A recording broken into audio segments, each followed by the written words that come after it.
What's up guys, welcome back to my channel, and today's video, as always, I'm bringing to you a topic that is screaming IMAT 2025. So let's not lose any more time and let's jump into it.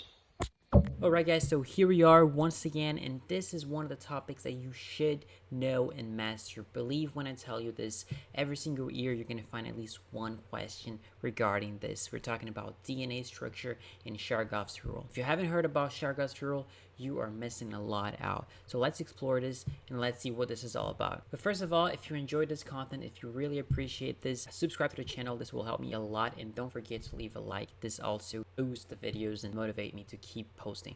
I have received a lot of messages of people asking me to cover other topics like chemistry, physics. I'll be more than happy to do that. You know that science is my thing, and I want to really contribute and try to help you the most I can. Whenever this video reaches 100 likes, I'm just going to drop a video about chemistry, about the three topics that I'm sure you're going to see in the IMAT 2025. Close to the end of September, I will release a video of my predictions of topics that you will see in the IMAT. But whenever this video reaches 100 likes, I will just drop the three main topics that you will be seeing in the IMAT when it comes up to chemistry. Alright? Deal? So I'll see you guys in this next video. Now, first of all, critical concept you must know, okay? When we're talking about DNA, when we're talking about DNA structure or replication or whatever, you need to understand that there is a basic rule of pairing, okay? We need to understand that we are talking about a nucleotide, okay? The DNA is built out of nucleotide, and the nucleotide has a nitrogen base, okay? And it can be 4 different types: adenine, thymine, cytosine, and guanine. And there's a rule of pairing them. The adenine will always pair with thymine, and cytosine will always pair with guanine. There's a little trick to try to remember them. That is, apples always grows in trees, and cars always goes in the garages, okay? So this is very important for you to know, because there will be some silly questions, but it will require this knowledge from you. Other than that, it's important to understand that the DNA, it's basically a polynucleotide. It's basically a string of nucleotide that we just stack one on top of the other by bonds. When it comes up to the DNA that we have in our cells and most of the human beings and organisms, we're talking about a DNA that has a double string. What does that mean is that we're going to have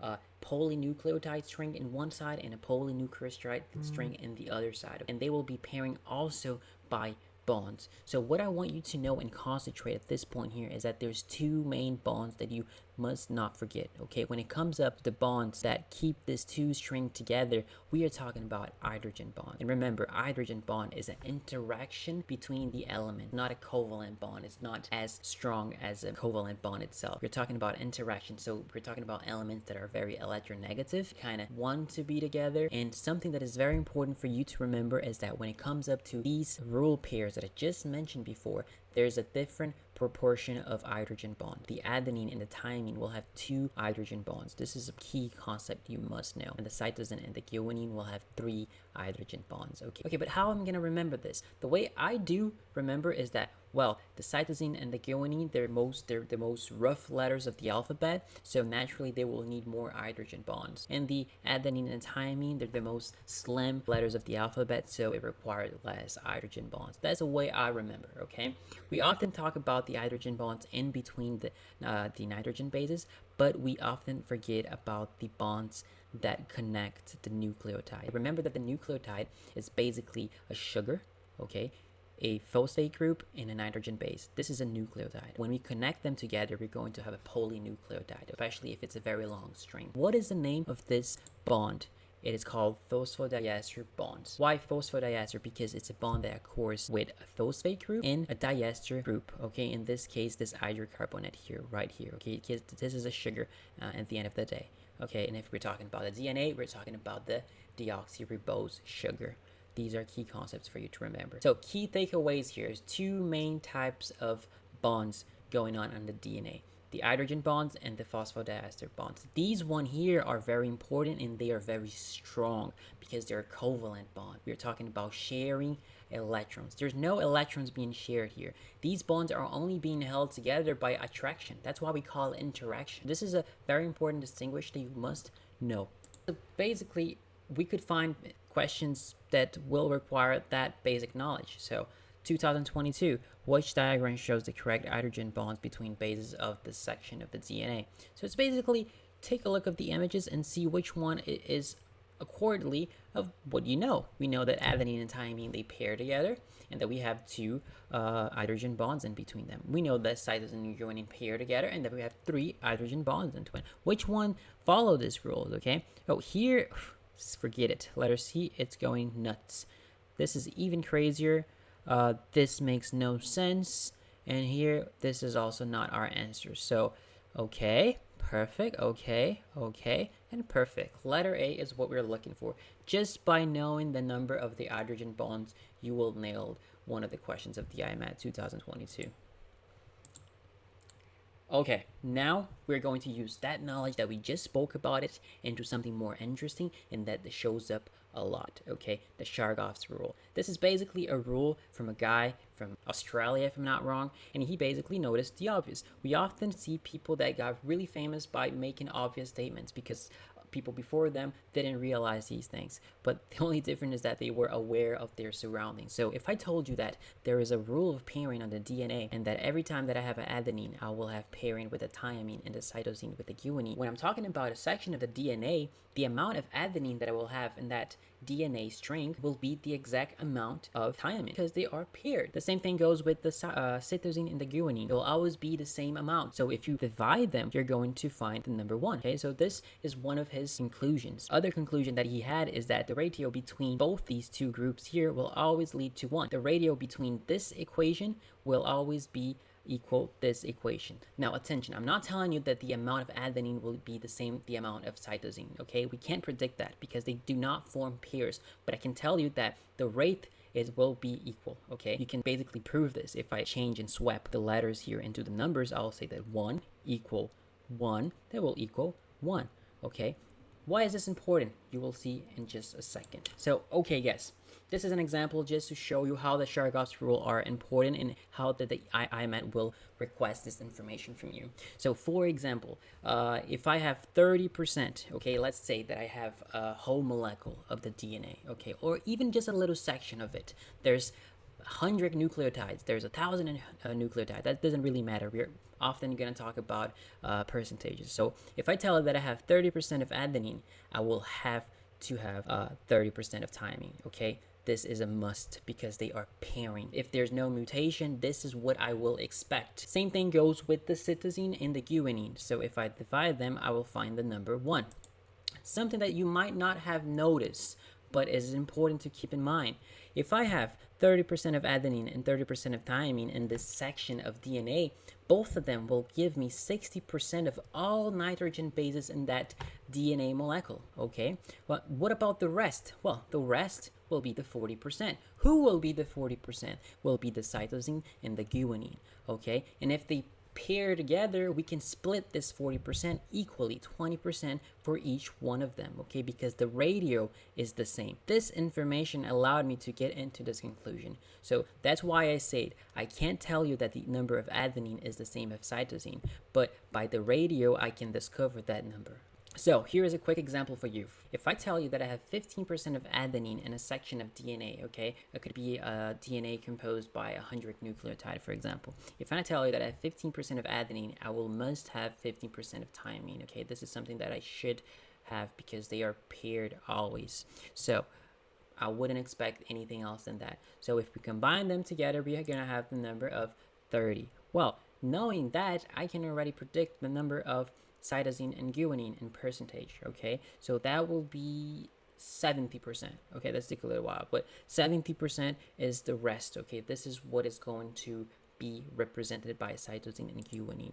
And if they are equally divided between each one of these nitrogen bases, I should expect 35% of each one of them, okay? This seems like a silly question, but the IMAT will try to get you exactly like that. Okay, so be aware that because if the ratios are equal, I'm able to predict these percentages. This is the Chargaff's rule. Now, quick question about 2021, okay? This is basically going to require your knowledge about pairing the nitrogen bases. So the sequence of bases in part of the DNA strand is the strand of mRNA is transcribed using the sequences of bases. Which one of the following charts show the correct proportion of the bases in the mRNA. Remember, the mRNA is the messenger RNA, so it's going to be the genetic material that will be transcribed, okay, in order to produce proteins in the future. So this is just a little video for reminding you of some topics, okay? So I expect that you already know how transcriptions and translation happen. So remember that whenever we're talking about the mRNA or RNA in general, we are going to have different nitrogen bases. We're still going to have the adenine, we're still going to have the guanine, we're still going to have the cytosine, but we won't have the thymine anymore. The thymine will be swept by the nitrogen base called uracil, okay? The uracil will be the one who is going to pair with the adenine. So he will take the place of the thymine. This is important information. So basically, in order to answer this question, you're just going to have to try to find the resulting strand, okay? So it's just a matter of, okay, I have a thymine here in the DNA template. I will have a adenine. I'm gonna have an adenine here in the DNA template, and the mRNA I will have a uracil, not a thymine, a uracil. It's important to keep this in mind, okay? And then you do the same thing for all of them. After you finished, you count the amount of adenine, uracil, guanine, cytosine, and then you check their proportions. So as you can see here, the majority of the nitrogen bases are adenine and uracil, 6 and 6, and the guanine and cytosine, we're gonna have 3. So the chart that better describes this for us is letter A. Can you see that? Can you see that the adenine and the uracil has the majority, and they're equally occupying the same space here in this chart? And in the same way, we have cytosine and guanine in a less proportion but equally divided. So letter A is what we're looking for. This is incorrect, this is incorrect, this is incorrect, and this is incorrect. Okay, we have no thymine when we're talking about mRNA. Grant. Now is where things start to get a little bit more interesting, okay? I'm going to have to ask you to mobilize all your energy and concentration to what we just spoke here, okay? So a section of unmutated double strand, this is important information, there was no mutation, so the rules of pairing will remain the same, contains 100 nucleotides, and 38% of these nucleotides contain thymine. If 38% of these nucleotides contain thymine, what can I know just from this little sentence here? I can know that 38% of adenine will be also present in this 100 nucleotides. Okay, and by knowing that, I can already know the cytosine and the guanine. Perfect. But what is the question itself? Which one of the following correctly identify the number of hydrogen bonds and the phosphodiester bonds present in this section of DNA? So it's asking us two informations, hydrogen bonds and the presence of phosphodiester bonds. So the two main bonds when it comes up to DNA, okay? So there's a couple of steps that we have to take here, okay? The first step is to try to find all the proportions of each one of the nitrogen bases. So as I mentioned, if I have 38% of thymine, that means that I have 38 thymines itself, because at the end of the day, I have 100 nucleotides. And if I have 38 thymines, I'm going to have 38 adenines, okay? If you do the math here, 100 minus 38 plus 38, these two are adenine and thymine, okay? We are going to have 24. 24 what? 24 nucleotides that represent guanine and cytosine, okay? And to know how many we have in each one of them, we are going to have to split by 2. So that means that I will have 20 20 nitrogen bases of guanine and 12 bases of cytosine. Okay, I'm gonna have to put some subtitles on my words because I'm saying something, but my brain is saying something, it's thinking something else. But okay, you got the message, right? So 38, 38, 12, and 12. So this is the Chargaff's rule that we could find. Why is this important? Because you're going to use this information to know how many hydrogen bonds. So this is going to be our second step, okay? The second step is to realize that the bonds between adenine and thymine are two hydrogen bonds, okay? And the bonds between guanine and cytosine are three hydrogen bonds. So remember, we're going to have to basically multiply by 2 when talking about adenine and thymine. So 38 pairs multiplied by 2. 38, not 76, okay? 38. Why 38? Because they are sharing the bond, okay? The two bonds that occurs between them are being shared by both of them. So we're going to have to multiply by 38 and not 76. Does that make sense? I hope it does. Same thing goes with the other ones here. So when we're talking about cytosine and guanine, we still have to multiply, but in this case we're going to multiply by 3 because these groups here are going to do 3 nitrogen bonds, okay? And we're going to multiply 12 by 3. And at the end of the day, we're going to have 76 hydrogen bonds going on between these two fellas and 36 hydrogen bonds going on between these two other fellas. So if we combine this together, we're going to have a number of 112. The first information we already have, okay? So it could be letter E or letter C. This is the number of hydrogen bonds. Now, the third step, how to find the number of phosphodiester bonds. What is important for us to figure out here? If I have a DNA containing 100 nucleotides, I should predict that there will be 50 nucleotides in one side and 50 nucleotides in the other side, okay? Because we're talking about DNA molecule, and then we have a 2 strands connected together, okay? And remember, for each nitrogen bond, we're going to have one group of sugar and one phosphate, okay? But it's important to remember that the number of phosphodiester bonds will not be the same number of nitrogen bases. Why? Because the phosphodiester bonds are going to occur in between the nucleotides, okay? But you must remember that there will be an edge, and in this edge of the nucleotide, there will not be going on phosphodiester bond, okay? This will become a little bit more clear when we take a look at the image. So in general, we have a rule that we say that whenever we're talking about a section of the DNA, the number of phosphodiester bonds that we're going to have in that string will be the number of nucleotides minus 1, okay? In order to make this a little bit more clear, let's take a look at this image right here, okay? We have the nitrogen bases bonding together here by hydrogen bonds, and we have the phosphodiester bonds going on in between the nucleotides. So we have a phosphodiester bond going on here, another one here, another one here, another one here, here, and whoop, we don't have a phosphodiester